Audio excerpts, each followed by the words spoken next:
महाराष्ट्रातील 30,000 गावं आता डिजिटल होणार असल्याचं कळतंय, कारण 27 डिसेंबरला स्वामित्व योजनेचा शुभारंभ होणार आहे.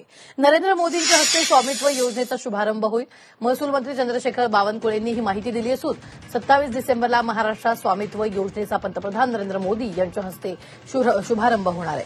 यामधून राज्यातील 30,000 गावं डिजिटल होणार असल्याची माहिती यावेळी बावनकुळेंनी दिली आहे. तर महाराष्ट्रातील प्रत्येक जिल्ह्यातील जिल्हाधिकारी या शुभारंभ कार्यक्रमाला ऑनलाईन पद्धतीने उपस्थित राहणार आहे.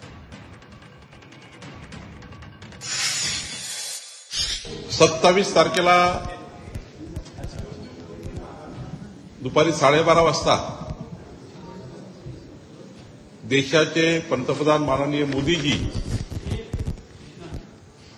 स्वामित्व योजनेचा शुभारंभ करतायत.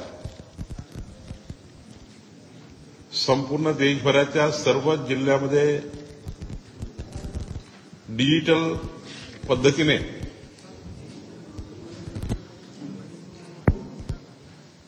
जिल्हाधिकारी जिथे ठरवतील त्या स्थळावर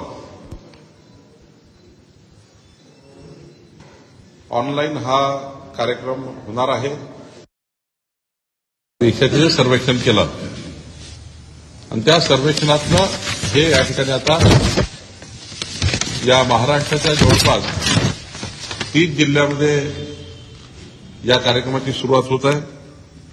30,515 गावं, ग्रामीण गावं यामध्ये या योजनेमध्ये डिजिटलाइज होणार आहे. त्यांना प्रॉपर्टी कार्ड मिळणार आहे.